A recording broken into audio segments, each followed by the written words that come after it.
నమస్తే. Welcome to మాగ్నా TV. నేను Aditya. Vallabhaneni Vamsi arrest తర్వాత మాజీ ముఖ్యమంత్రి వైఎస్ఆర్సీపీ అధినేత జగన్మోహన్ రెడ్డి వల్లభనేని వంశీని కలిసి వచ్చిన తర్వాత బయటకు వచ్చి ఆయన మాట్లాడినటువంటి మాటలు ఇప్పుడు సోషల్ మీడియా వేదికగా వైరల్ అవుతున్నాయి. మరి ఆయన ఎందుకు అలాంటి కామెంట్స్ చేశారు, ఎందుకు అలా మాట్లాడాల్సి వచ్చింది తెలుసుకునే ప్రయత్నం చేద్దాం. ప్రస్తుతానికి మనతో పాటు లైవ్ లో ఉన్నారు షేక్ మొయినుద్దీన్ గారు ఫ్రమ్ నెల్లూరు వైఎస్ఆర్సీపీ. ఒక్కసారి సార్తో మాట్లాడించే ప్రయత్నం చేద్దాం. సార్ నమస్కారం. సార్ నమస్కారం.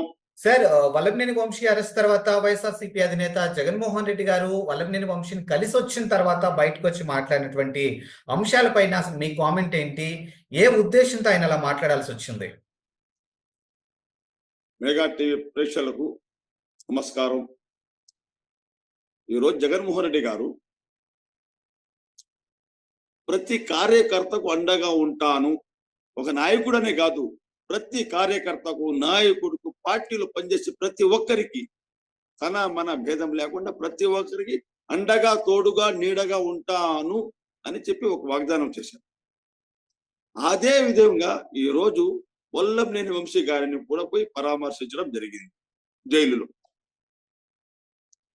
అయితే జగన్మోహన్ రెడ్డి గారు చాలా క్లారిటీగా చెప్పేశారు, అయ్యా చంద్రబాబు నాయుడు గారు, మీరు ఎన్ని కుతంత్రాలు కుయుక్తులు పన్నినా కూడా మా నాయకులు అరెస్టు చేయాలా, చేస్తాము, అది ఇది లీకులు ఇచ్చి ఎన్ని చేసినా కూడా ఏమీ సాధించుకోలేవు, నీ వల్ల ఏమీ కాదు, అన్ని అబద్ధపు కేసులు, లేనిపోటి కల్పితాలు సృష్టించి చేస్తున్నావు అని చాలా క్లియర్ గా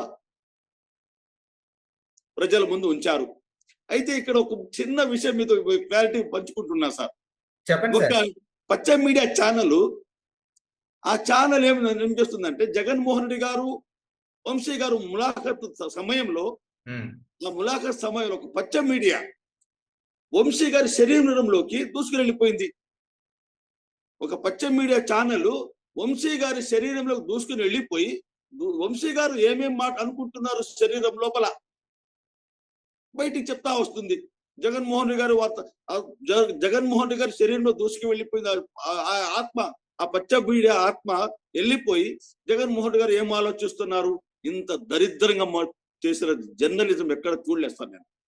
ఆ పచ్చ మీడియా ఎంత ఘోరంగా అంటే ఈ విధంగా ఆలోచిస్తున్నారు, ఈ విధంగా ఆలోచిస్తున్నారు జగన్మోహన్ రెడ్డి గురించి, వంశీని గురించి జగన్మోహన్ రెడ్డి ఈ విధంగా ఇంతకంటే దరిద్రం ఇంకోటి ఉంటుంది సార్? మీరు చెప్పింది పెట్టిందే ముందు ఫాల్స్ కేసు. అతను కోర్టు చెప్పేశాడు, నా మీద ఎటువంటి దౌర్జన్యం చేయలేదు, నేను అక్కడ ఒక పనిచేసే కుర్రోడిని, నేను ప్రధాన కార్యదర్శిని కాదు, కంప్యూటర్ ఆపరేటర్ గా పనిచేసుకుంటున్నాను, నా మీద దాడి జరగలేదు, నా పైన ఎటువంటి ఇది జరగలేదని కోర్టులో అఫిడవిట్ దాఖలు చేశాడు సార్. దానికి విలువ ఉంటుందా? సెకండ్ టైం విలువ ఉంటుందా? ఫస్ట్ ఏదైతే చెప్పారో దానికి విలువ ఉంటుంది, రెండో దానికి విలువ ఉండదు. అయితే వంశీ గారు తప్పించుకోకూడదు, ఏదో విధంగా వంశీని జైల్లో పెట్టాలి, నాయకులను జైల్లో పెట్టాలి. ఈ రాష్ట్రంతో మనకేం పని సార్? ఈ రాష్ట్రం నాశనం అయిపోతే ఏమి, నాశనం కాకపోతే ఏమైతేనేమి. నేను మాట్లాడుతున్నాను, చంద్రబాబు నాయుడు గారిని, పవన్ కళ్యాణ్ గారిని, లోకేష్ గారిని 2024-25లో మీరు బిల్లులు సరిగా పంపలేక, కేంద్ర ప్రయోజనాలు పొందలేక, కేంద్రం మనకు ఆర్థిక మిడ్ డే మీల్ కానీ, పౌర సరఫరాలు కానీ, ఇటువంటి కొన్ని పథకాలు ఉన్నాయి సార్. దాంట్లో 60% కేంద్ర ప్రభుత్వం ఇస్తుంది, 40% రాష్ట్ర ప్రభుత్వం ఇస్తుంది. ఆ 60% మీరు తెప్పించుకోలేక అన్ని రాష్ట్రాల కంటే, అందులో మనకు డబుల్ ఇంజన్ సర్కార్, అక్కడ మోడీ సర్కార్, ఇక్కడ మోడీ సర్కార్, డబుల్ ఇంజన్ సర్కారు పెట్టుకొని మీరు 5,524 కోట్ల రూపాయలు తెప్పించుకున్నారంటే అంతకంటే దుర్మార్గం ఉంటుందా? దాన్ని కూడా జగన్మోహన్ రెడ్డి గారు ఇస్తారా? దానిపైన జగన్మోహన్ రెడ్డి గారు వ్యతిరేకిస్తారా? దానిపైన కూడా జగన్మోహన్ రెడ్డి గారిపై నిందలు వేస్తారా? ఇంతకంటే దుర్మార్గం ఉంటా సార్? మీరు లెక్కలు పంపకుండా జనవరి 31 కల్లా లెక్కలు క్లియర్ అయిపోతాయి. వాళ్ళు మీరు చేసిన ఖర్చులు, జమా పద్దులు లెక్కలేసి కేంద్ర ప్రభుత్వాన్ని పంపిస్తే ఆదాయం వస్తుంది. మనకు తెలంగాణ పక్కన స్టేట్ తెలంగాణకి సార్ 14,000 చిల్లర కోట్లు వచ్చింది, 14,000 కోట్ల రూపాయలు చిల్లర. మనకు 5,524 కోట్ల రూపాయలు. ఇంతకంటే దరిద్రంగా ఉంటుందా? దీని కూడా జగన్మోహన్ రెడ్డి గారేనా బాధ్యులు? కొద్దిగా సంస్కారం, నీతి, నిజాయితీ అనేది ఉన్నదా సార్ వీళ్ళకు? వీళ్ళు దేశ రాష్ట్రం కోసం, రాష్ట్ర బాగు కోసం రాలేదు సార్. కేవలం ఒకరిని ఒకరు ఎత్తేసుకునే దానికోసం నాకు చంద్రబాబు అంటే అభిమానం పవన్ కళ్యాణ్ చెప్పడం, నాకు పవన్ కళ్యాణ్ అంటే అభిమానం అని చంద్రబాబుని చెప్పడం, నాకు బాలకృష్ణ అంటే అభిమానం చెప్పుకోవడం. సార్ ఈ రోజు రాష్ట్రంలో ఎన్నో ఇది జరుగుతూ ఉంటే అక్కడ ఎన్నో అరాచకాలు, అన్యాయాలు, దోపిడులు, దొమ్మీలు, రేపులు జరుగుతూ ఉంటే పవన్ కళ్యాణ్ ఒక్కరంటి పోయి పరామర్శ చేశారా? మ్యూజికల్ నైట్ లో పోయి మీరు అక్కడ ఒకరినొకరు పొడిగేదానికి బాలయ్య సార్, మా రాష్ట్ర మహానాయకుడు లోకేష్ గారు, ఆయనతోని ఇది రాష్ట్రం ముడిపడి ఉంది, ఇటువంటి మాటల కోసం మీరు డిప్యూటీ సీఎం అయ్యారా? మీరు కాకముందు ఏం చెప్పారు, అయిన తర్వాత ఏం చెప్తున్నారు? దాని గురించి ఆలోచించడం లేదు. ఉదయం లేస్తే వైఎస్ఆర్సీపీ నాయకుల మీద కేసు పెట్టడము, వైఎస్ఆర్సీపీ వంశీ జైలులో ఏ విధంగా ఆలోచిస్తున్నారు అంటే మీ మనసుల్లోకి చొచ్చుకొని పోయి మాట్లాడతారా మీరు? పచ్చ మీడియా వాళ్ళు ఇంతకంటే దుర్మార్గం ఉంటుంది సార్.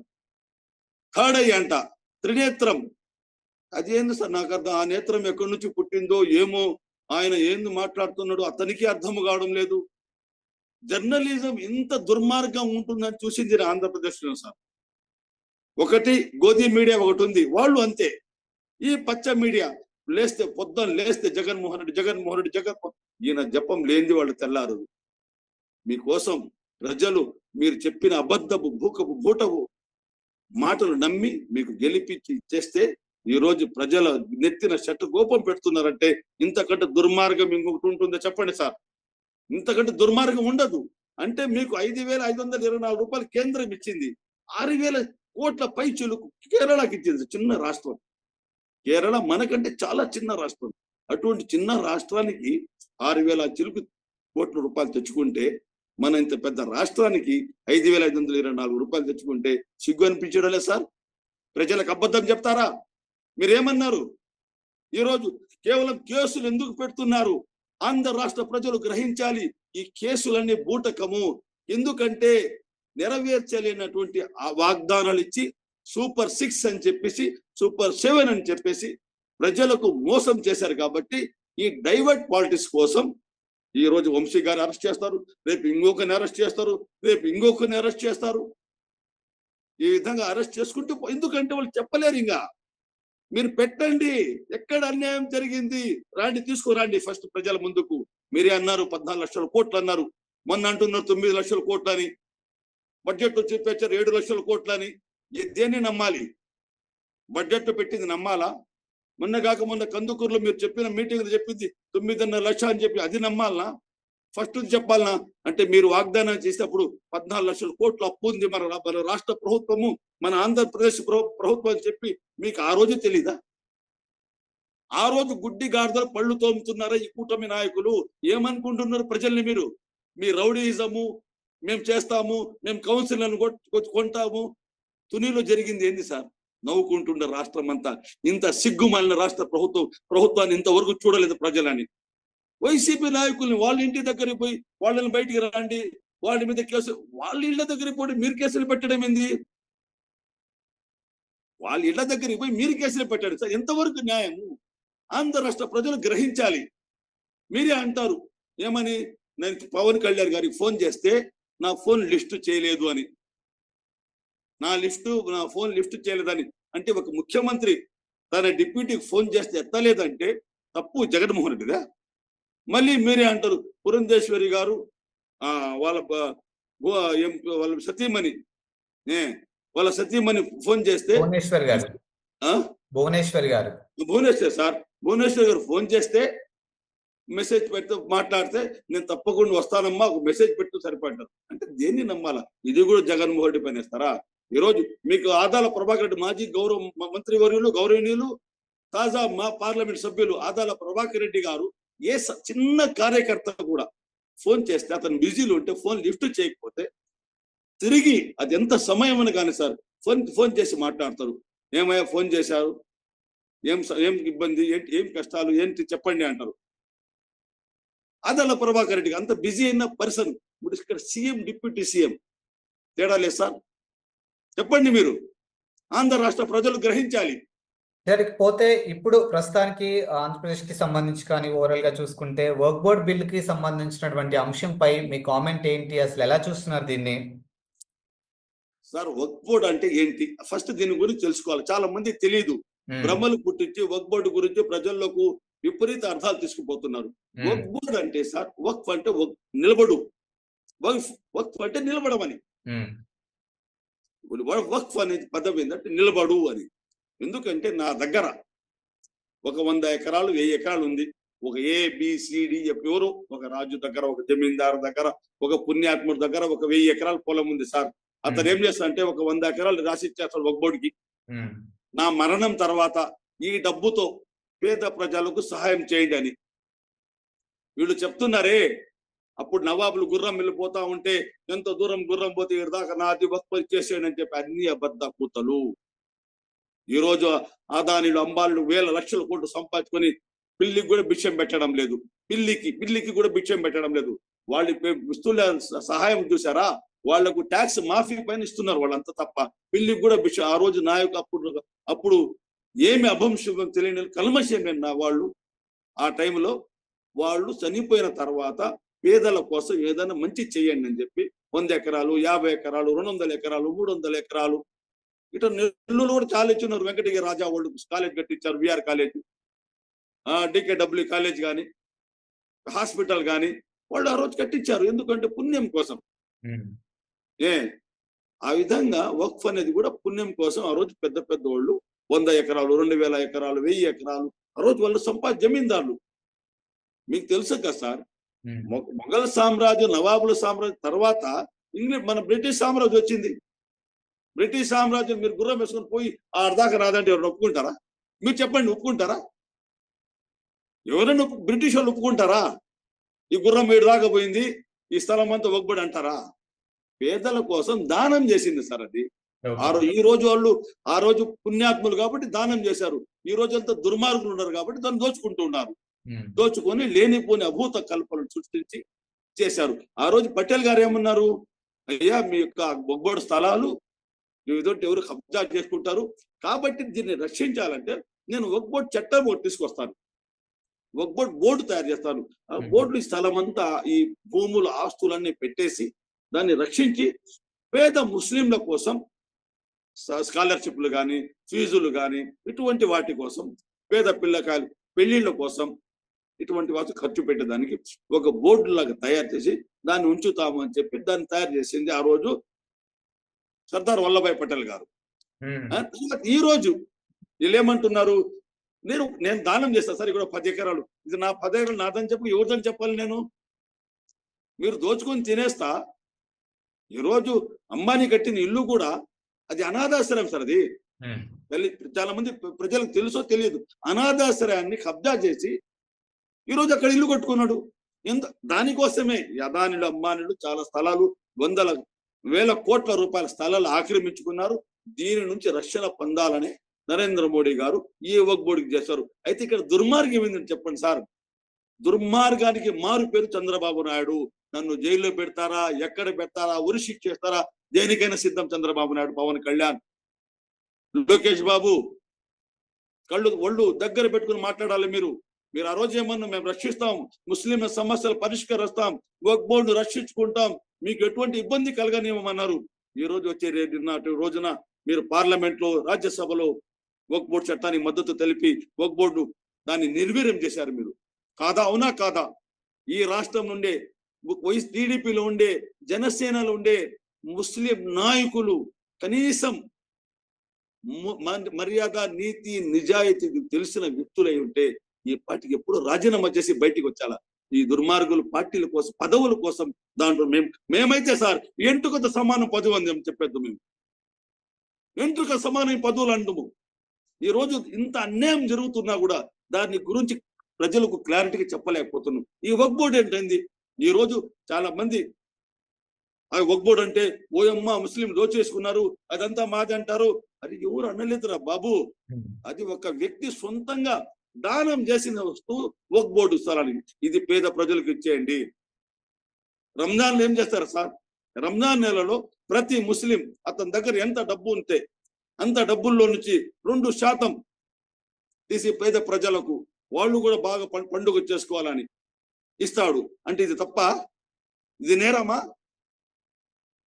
ఈరోజు అక్కడ స్థలం లేదు, ఇక్కడ స్థలం లేదు, అనాథాశ్రమాలు ఆక్రమించుకొని అమ్మని ఇల్లు కట్టుకుంటే దాని గురించి మాట్లాడేవాళ్ళు లేరు. ఏంటి సార్ జరుగుతుంది? ఈరోజు దుర్మార్గానికి మారి పేరు చంద్రబాబు నాయుడు. ముస్లిం ఆంధ్ర రాష్ట్ర ముస్లింలారా కళ్ళు తెరవండి.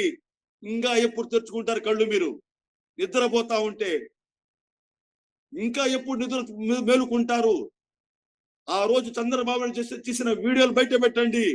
నేను రక్షిస్తాను వక్ఫ్ బోర్డు అన్నారు. ఈరోజు ఎక్కడికి పోయింది మీ రక్షణ? చాలా మంది ముస్లింలు పెద్ద పెద్ద గడ్డాలు పెట్టుకొని, టోపీలు పెట్టుకొని మేమే ఈ రాష్ట్రాన్ని నిజమైన ముస్లిం చెప్పి చంద్రబాబు నాయుడు దగ్గరికి పోయి బిర్యానీలు తిని వచ్చేసి మీరందరూ కలిసి చంద్రబాబు నాయుడుకి, టీడీపీకి ఓటేయండి, జనసేనకు ఓటేయండి, కూటమికి ఓటేయండి, మేము చూసి రక్షిస్తామని చెప్పి ఈరోజు మోసం చేస్తారా? ఇదేనా నీతి నిజాయితీ అంటే చంద్రబాబు నాయుడు గారు మీది? మీరేం రాజులా ఈ రాష్ట్ర దేశానికి? మీరు పవన్ కళ్యాణ్, లోకేష్ బాబు రాజులా, మంత్రులా, సహమంత్రులా? మీరు ప్రజల కోసం, ప్రజలు ఎన్నుకున్నారు, మీకు ఓటేసి గెలిపించారు, మీరు చెప్పిన మాటలు నమ్మారు ప్రజలు. ఈరోజు ప్రజలను మోసం చేస్తారా? ద్రోహం చేస్తారా? ఇకపోతే ఇప్పుడు తాజాగా ఆంధ్రప్రదేశ్ కి సంబంధించి మరో అంశం చూసుకున్నట్టయితే మాజీ మంత్రి విడుదల రజని చిలకలూరుపేటలో గతంలో ఎమ్మెల్యేగా చేసినటువంటి ఆవిడ మీద ఈ రోజు కోర్టు కూడా ఆవిడకి ఊరట కల్పించింది అనే ఒక అంశం బయటకు రావడం జరిగింది. అసలు ఏంటి దానిపై మీ కామెంట్ ఏంటి అసలు? సార్, మీకు చిలకలూరుపేటలో పత్తిపాటి పుల్లారు విడుదల రజనికి నువ్వు అంటే ఎంత, నేనంటే ఎంత అనేది ఒక పెద్ద గ్యాప్ అయితే అక్కడ ఉంది. ఆడ వైసీపీకి, టీడీపీకి ఏదో విధంగా విడుదల రజని గారిని ఇరికించాలి, వైసీపీ నుండి బయటికి తీసుకురావాలి, ఏదో విధంగా చెయ్యాలి, ఆమెను వైసీపీ వదిలిపెట్టాలి, వైసీపీ నుంచి పెద్ద పెద్ద నాయకులు వెళ్ళిపోతుందని చక్కగా భజన చెయ్యాలి టీడీపీ వారు. దానిపైన అటువంటి ఉద్దేశంతోనే నిన్న విడుదల రజని గారి మామగారు కారులో పోతుంటే ఆ కారు పైన దాడి చేశారు కొంతమంది టీడీపీ వాళ్ళు. ఎంత దుర్మార్గం అంటే సార్, ఇక్కడ రేపు చచ్చిపోయిన తర్వాత ఈ నాయకులు దేవుడి దగ్గర పోయి ఏం చేస్తారో తెలియదు. వీళ్ళు పాప చిట్టాలు. ఈ జీవితం కొన్ని రోజులే సార్ ఉండేది. ఈ జీవితం అని చాలా తక్కువ. మరణం తర్వాత ఎక్కువ రోజులు ఉండేది ఆ భూమిలో ఉండేది. ఈ దుర్మార్గులు వాళ్ళు దాడి చేసి వాళ్ళ మామ కారును ధ్వంసం తిరిగి వాళ్ళపైన కోర్టులో కేసులు వేస్తారు, వాళ్ళే చేస్తారు. ఈరోజు కొంతమంది పోలీసులు ఆఫీసర్లు అయితే టీడీపీ పచ్చ కండువా వేసుకొని చేసుకుంటున్నారు. అయ్యా, మీకు జీతం ఇచ్చేది ఎవరు? మీకు జీతాలు ఇచ్చేది మా పన్నులతో, మా పేద ప్రజల డబ్బుతో. మీకు చంద్రబాబు నాయుడు జీతం ఇవ్వడం లేదు, లోకేష్ బాబు గారు జీతం ఇవ్వడం లేదు, పవన్ కళ్యాణ్ గారు జీతం ఇవ్వలేదు. ఈరోజు మీరు అన్యాయంగా, మీకు బిడ్డలు ఉన్నారు, మీకు కుటుంబాలు ఉన్నాయి, వాళ్ళు రెండు చేతులు ఎత్తి చేస్తే మీ కుటుంబాలు నాశనం అయిపోతాయి. జరిగింది దాడి, అక్కడ కొట్టింది వాళ్ళ మామ విడుదల రజని గారి మామ కారును ధ్వంసం చేశారు, అతని పైన దాడి చేశారు, తిరిగి వాళ్ళపైన కేసులు పెడతారు. సేమ్ టు సేమ్ ఏ విధంగా తునులు అయితే జరిగిందో, తిరుపతిలో అయితే జరిగిందో, సేమ్ టు సేమ్ ఇక్కడ కూడా చిలకలూరుపేటలో జరుగుతా ఉంది. అంటే ఈ అన్యాయాన్ని ప్రజలందరూ చూస్తున్నారు సార్. ఎందుకంటే వీళ్ళ దగ్గర వేరే మార్గం లేదు. విడుదల రజని బయట రావాలా, వైసీపీని వదిలిపెట్టేసి, వైసీపీని వచ్చేసి జనసేననో టీడీపీనో తిరిగి వాళ్ళు చేరాలా, లేదా బీజేపీలో, అప్పుడు వీళ్ళు శాంతిస్తారు. ఇప్పుడు ఎందుకు దండాలు కొట్టుకోవచ్చు, అయ్యా వైసీపీ నాయకులందరూ బయటకు వచ్చేస్తున్నారని. ఇంతకంటే సిగ్గు చేయటం సార్. నా మీద అటాక్ చేస్తారు, మళ్ళీ నా పైన కేసులు పెడతారా? ఆ పోలీసు వాళ్ళకు కూడా వాళ్ళ కుటుంబాలు లేవా? రెండు చేతులు ఎత్తి వచ్చేస్తాడు ఏ పేదవాడైతే, ఆ కుటుంబాలు నాశనం అయిపోతాయి సార్. వాళ్ళకి ఇది అర్థం కావడం లేదు.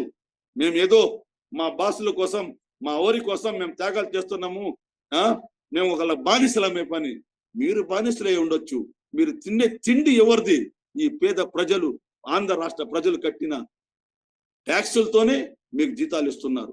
అంత తప్ప చంద్రబాబు జీతం ఇవ్వలేదు. చంద్రబాబు మోసానికి మారుపేరు, చంద్రబాబు నాయుడు గారు మోసానికి మారుపేరు సార్.